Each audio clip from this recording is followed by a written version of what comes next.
At midnight, unable to fall asleep, I decided to go downstairs to get some water. Being careful not to make any noise, I approached and saw that the lights were unexpectedly on. I could also hear my hushed voice. Did you see her? The way she desperately tries to please us. It's hilarious. Yeah, the look on her face when she saw the food in the trash. Priceless. And when she asked, "Did you not like it?" I almost burst out laughing. She's useless. They were laughing as they mocked me. I wished it were just a bad dream.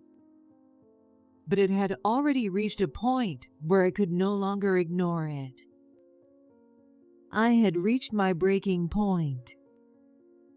Ever since Lucas and Anna moved into our newly built house a few months ago, they had completely ignored me.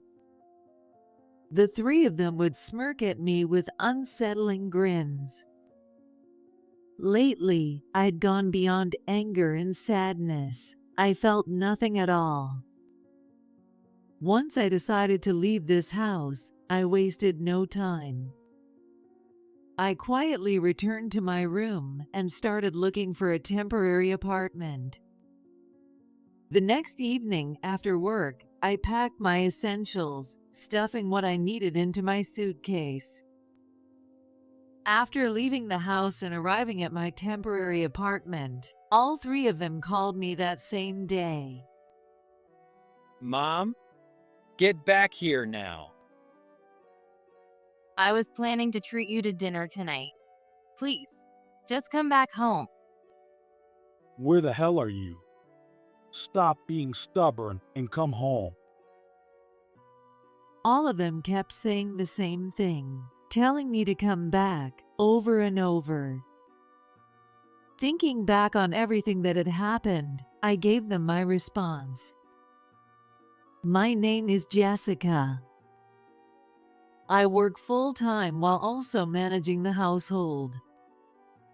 My husband, Brian, also works, and every morning at the breakfast table, he complains about his coworkers. It's become a daily routine. These younger employees today don't even want to answer the phone. It's ridiculous. Well, times have changed. Everything is handled through social media now. They have no sense of professionalism. Back when I was their age. And from there, he goes on and on about his past. I usually just listen, trying not to roll my eyes. To be honest, Brian has a pretty old-fashioned mindset. He believes that men should work outside the home, while women should stay home, take care of the household, and devote themselves to their husbands.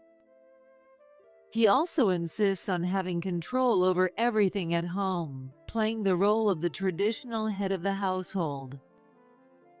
When our son, Lucas, got married and moved out, Brian wasn't happy when I told him I wanted to work full-time, but I managed to convince him. Oh, by the way, about the new house we're planning to build. Brian brought it up with excitement, and I responded with a half-hearted reply. Even though he's already in his 50s, he suddenly decided he wanted to buy a brand new house. He claims that spending retirement in a new home would be much more comfortable than staying in an old one. But isn't our current house fine? Instead of rebuilding, we could just remodel. Nope, not happening. It has to be brand new. Once Brian made up his mind, he refused to budge, insisting that we had to build a new house whether I liked it or not. In the end, I gave in and contacted a home builder. Once it's finished, let's invite Lucas and Anna over for a party. They'll love it. Brian was already getting excited, planning out the party menu. Of course, it was obvious he'd leave all the arrangements and serving up to me while he just picked the dishes. I let out a quiet sigh.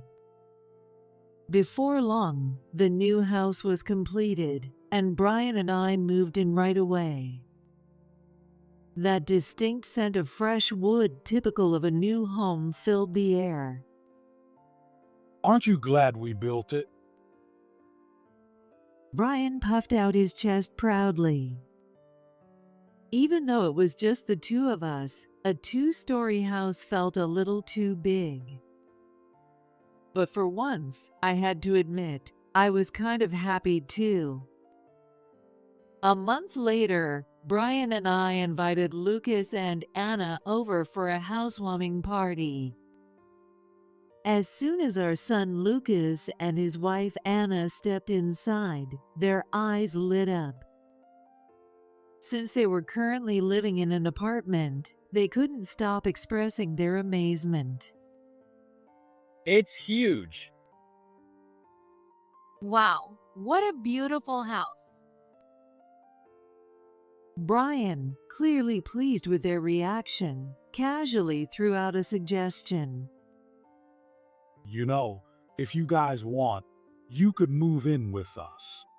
We've got plenty of extra rooms.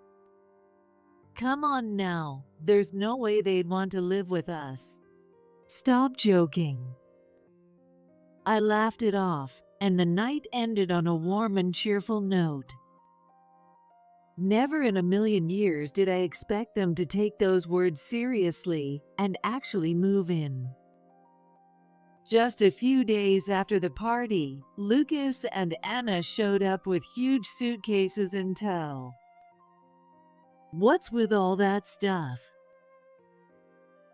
Dumbfounded, I stared at them as Lucas tilted his head.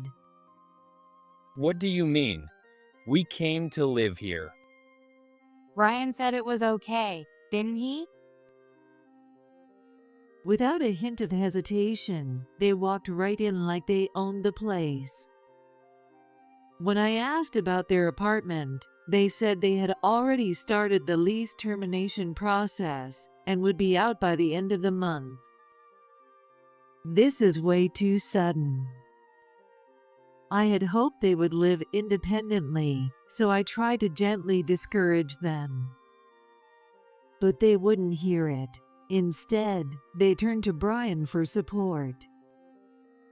It's fine. Whether it's one extra person or two, what's the difference? It's not just about numbers.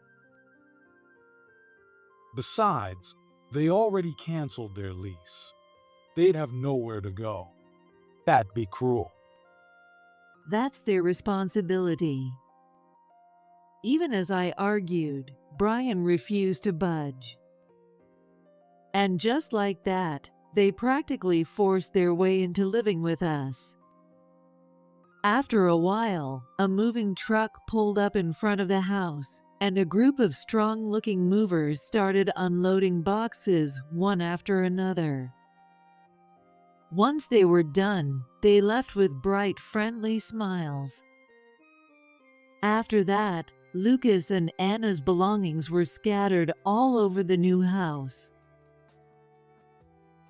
But instead of unpacking, the two of them just made themselves comfortable in the living room. They lounged around, scrolling through their phones, doing absolutely nothing. Aren't these your things? You need to put them away. There was barely any room to walk. We're tired. You do it, Mom. They hadn't even lifted a finger. Almost everything had been carried in by the movers. Brian didn't say a word as he watched them. He just gave the pile of boxes a quick sideways glance. Brian, say something to them. Don't be so uptight, Jessica. Just do it for them. We're family after all. With that, he turned his attention back to his phone. Why me? I thought to myself, but took a deep breath, trying to stay calm. Some of those boxes probably had fragile or valuable items inside. Even though we were family, I didn't feel comfortable handling their personal belongings. Anna, could you at least help me out? At that, all 6 eyes turned to me, and they responded one after another. Are you trying to bully your daughter-in-law? What a monster-in-law. Unbelievable. Where's your hospitality? I was completely baffled by how they were treating me like I was the unreasonable one. All I did was ask them to unpack their own belongings. How was that wrong? Fine. Forcing a smile, I simply gave in and started unpacking. While the 3 of them relaxed, I worked alone, sorting through their things. By the time I finished, the sun had set, and I was already exhausted before even starting to cook dinner for the 4 of us. That night, completely drained, I fell asleep the moment I hit the bed. The next morning, still feeling exhausted, I made my way down to the living room. There, I found the 3 of them already up, sipping coffee. Thanks for yesterday. As I stared at them absent-mindedly, Lucas muttered those words. It didn't sound particularly sincere, so I just gave a short, indifferent reply. To show our appreciation, we'll treat you to dinner tonight. I thought I must have misheard, but apparently not. Anna and I are going grocery shopping today. Anna glanced at me from a distance and gave a small nod. Oh, well, that would be nice. I'll leave it to you then. Jessica, we just moved in and we're a little short on cash. So, actually, could we borrow your card? I blinked in surprise. They were planning to use my card to buy groceries and then treat me to dinner with the food they bought, which felt a little off. But they asked for my credit card so confidently that I almost started to doubt myself. Should I really give it to them? I glanced at Brian, but he just sipped his coffee as if none of this concerned him. I hesitated, but since I wanted to maintain a good relationship with them, I decided to lend them my card just this once. Lucas and Anna lit up like kids who had just gotten an allowance. Make sure you use it responsibly. I warned them, though deep down, I was a little hopeful. I had hoped that this dinner would be an opportunity for us to grow closer. You can use anything in the kitchen, including the dishes. The spices are in this cabinet. I opened each cabinet, showing Anna where everything was, and she nodded in response. She seemed a bit unenthusiastic, but I didn't think much of it. That evening, when I came home from work as usual, Lucas and Anna had already prepared dinner. Oh, how nice that would have been. Instead, when I stepped into the living room, the house was dark and eerily quiet. I turned on the lights to see if Lucas and Anna were somewhere in the house, but they were nowhere to be found. On the living room table, there were only a few store-bought deli items, likely from the nearby grocery store. And right in the middle of the table, there was a note left behind. We're eating out. That was all it said. As I stood there in shock, Brian came home and glanced at the dining table. The moment he saw the store-bought food, his face twisted in irritation. A housewife shouldn't be cutting corners.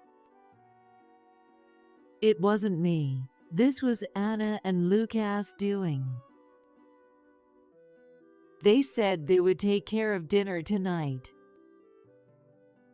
Even after finishing my meal, I couldn't shake my frustration.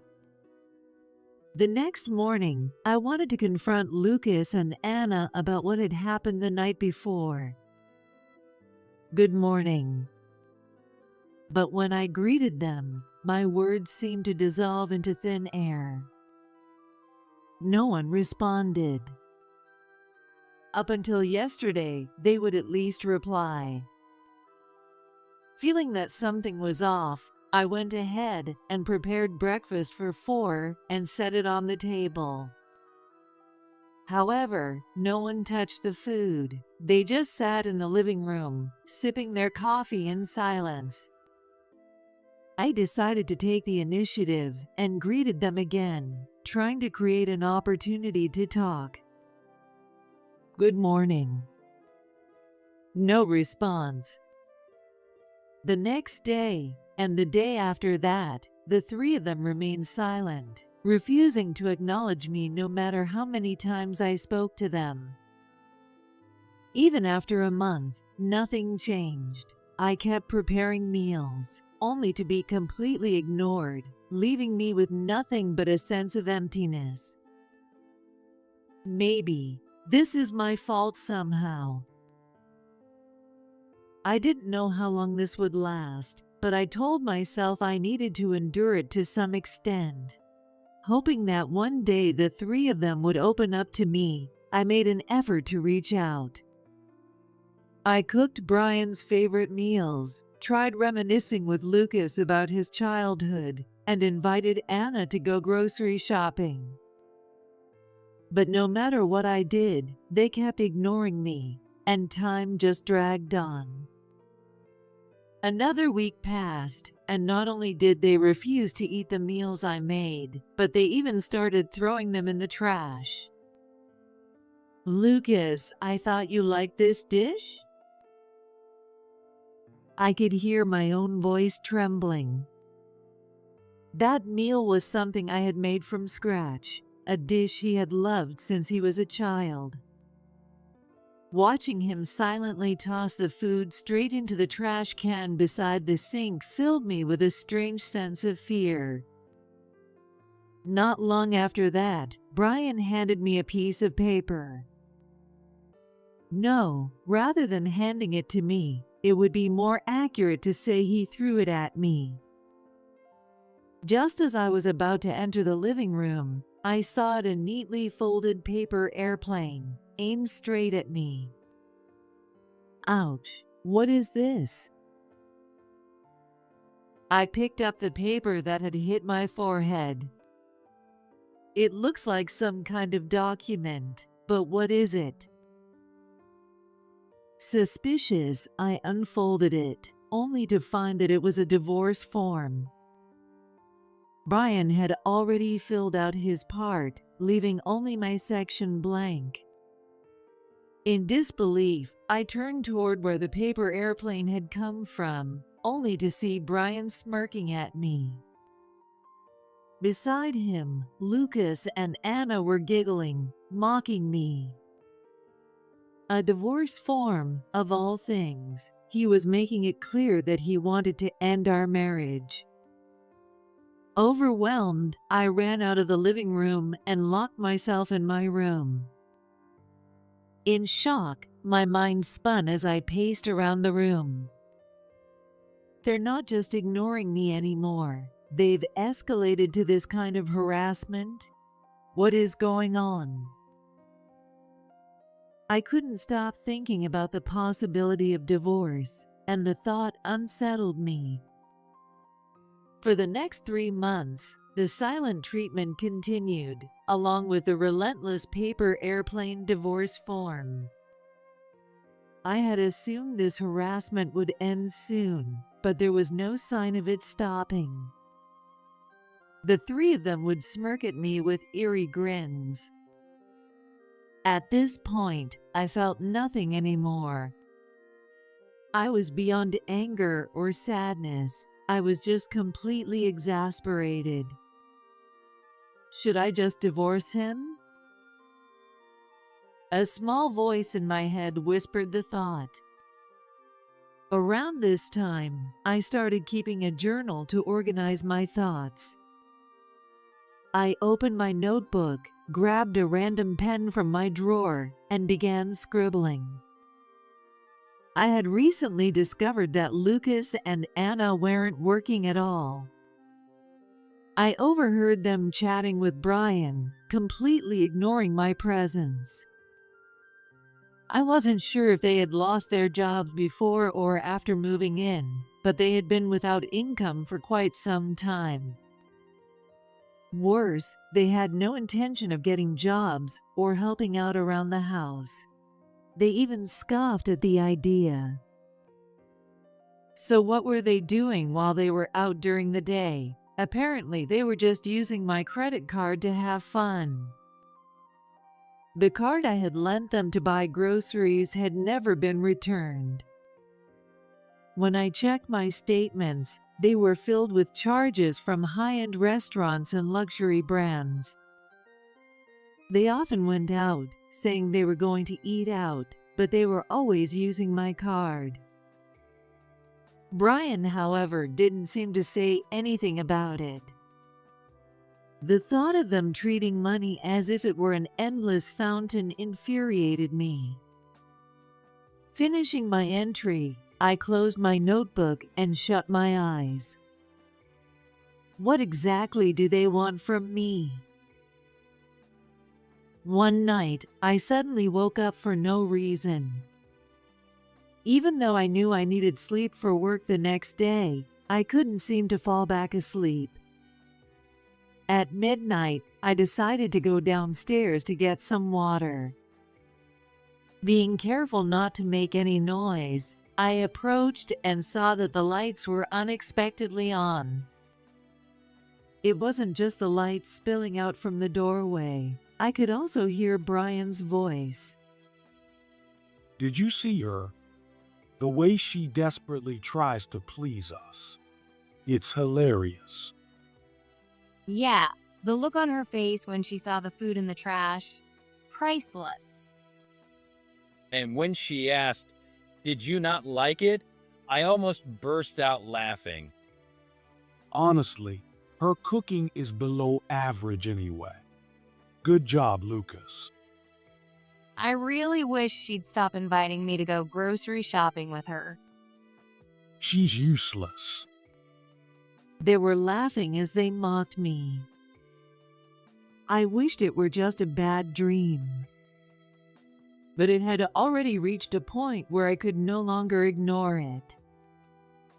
I had reached my breaking point. Once I decided to leave this house, I wasted no time. I quietly returned to my room and started looking for a temporary apartment. The next evening after work, I packed up my essentials, stuffing what I needed into my suitcase. A few days later, I signed the lease, got the keys, and headed straight to my new place. That morning, all three of them had gone out, leaving the house empty. I called the credit card company to cancel my account and had the card deactivated. There was no reason to let them keep using it freely any longer.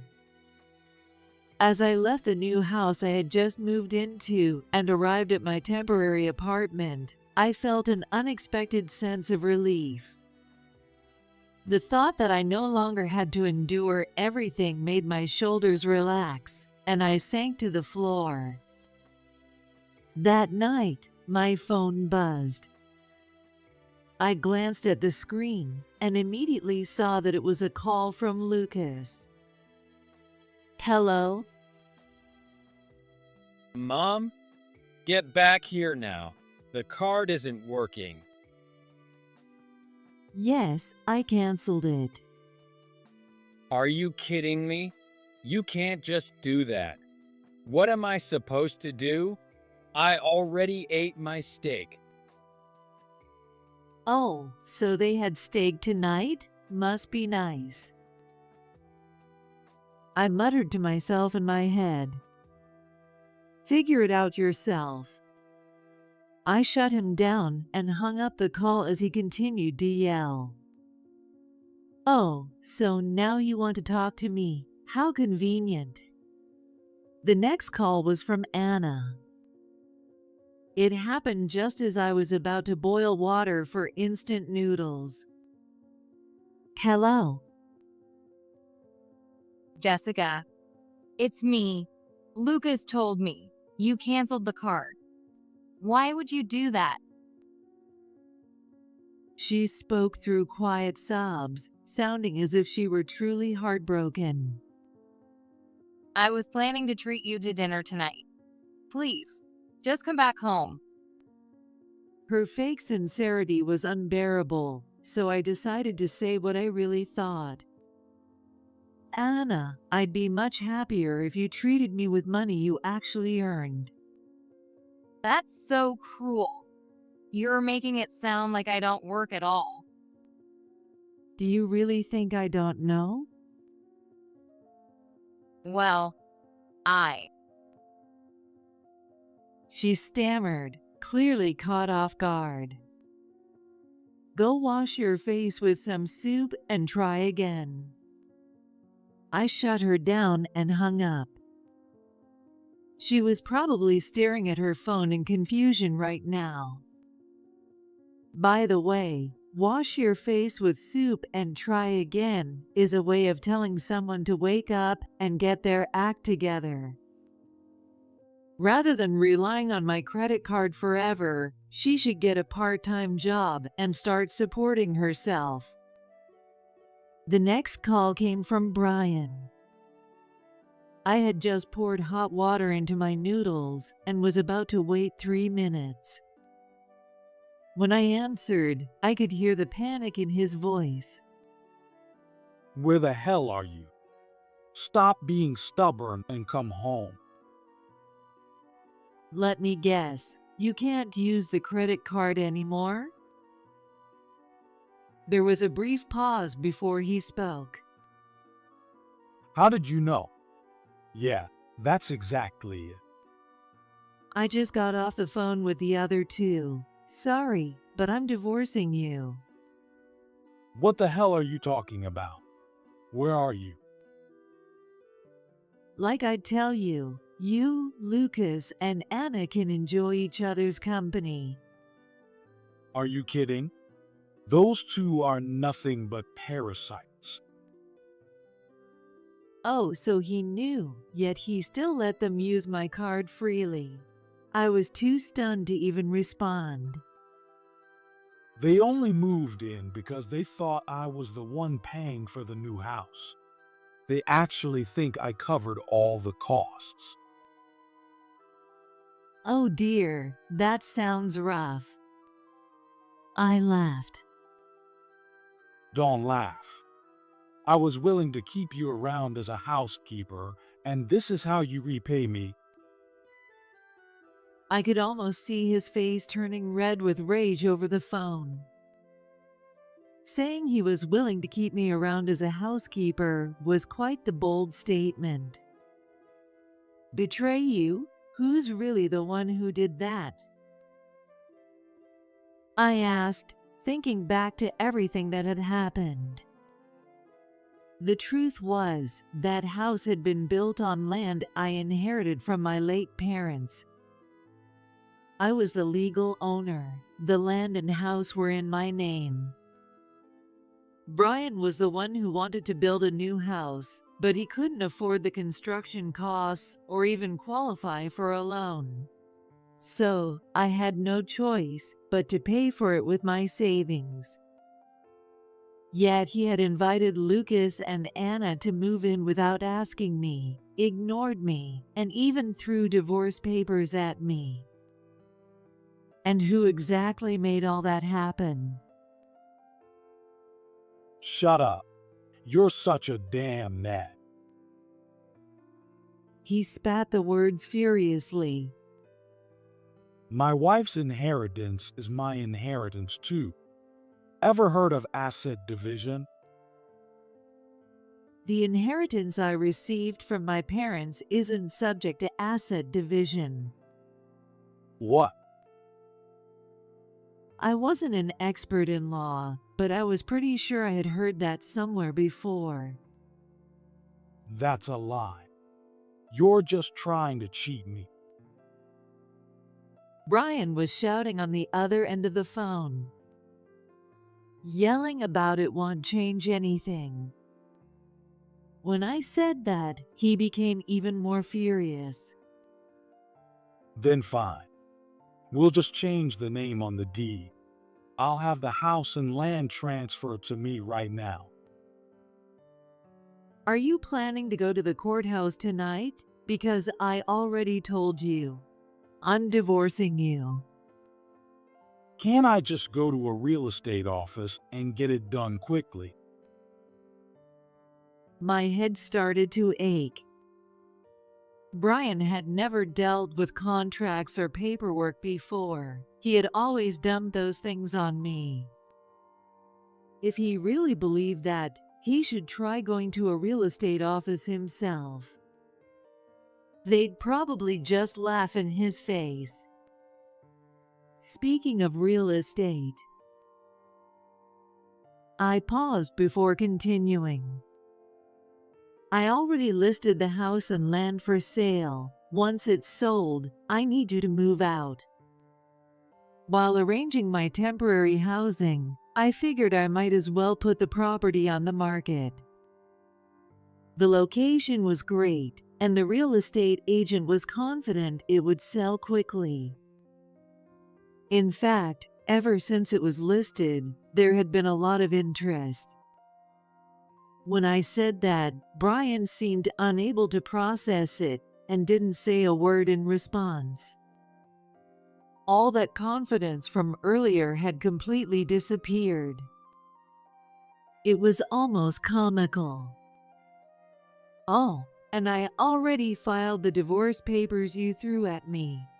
We're officially done, so don't contact me again. What do you mean? Wait. Hey.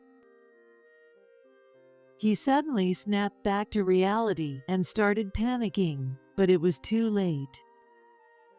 We're divorced, Brian. Goodbye. No, wait. Before that, what did you just say? Are you listening? I ended the call before he could finish. The cup of noodles had been sitting there, the noodles now too soft. Realizing that I was finally free from them, even overcooked noodles tasted good. About a week after listing the house for sale, I received a call saying a buyer had been found. Since it was a newly built home, I expected it to be quite expensive, but the buyer was willing to pay the full amount in cash. I immediately agreed, and we scheduled the sales contract for a later date. Before that, the real estate agent suggested we inspect the property one last time, so we went to check on it. To my surprise, the three of them were still living there. Trash was scattered everywhere. The kitchen was covered in burn marks, apparently from a failed cooking attempt. Dust blanketed the rooms, and even the bathroom had a foul odor. It was in no condition to be handed over to anyone, so I had no choice but to have them vacate and schedule a deep cleaning service. Shocked, the real estate agent and I explained the situation to them. They protested loudly, saying they wouldn't accept it, but in the end, they were forced to leave.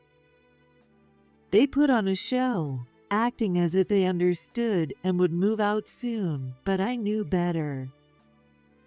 Sure enough, after we left, they bombarded me with phone calls. One after another, my phone rang every few minutes. Their sheer desperation was exhausting. I blocked all 3 of their numbers and cut them off on social media.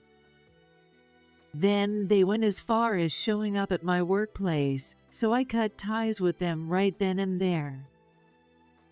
Brian was furious, but Lucas and Anna looked genuinely shocked. You don't have to go that far. This is too cruel, Jessica.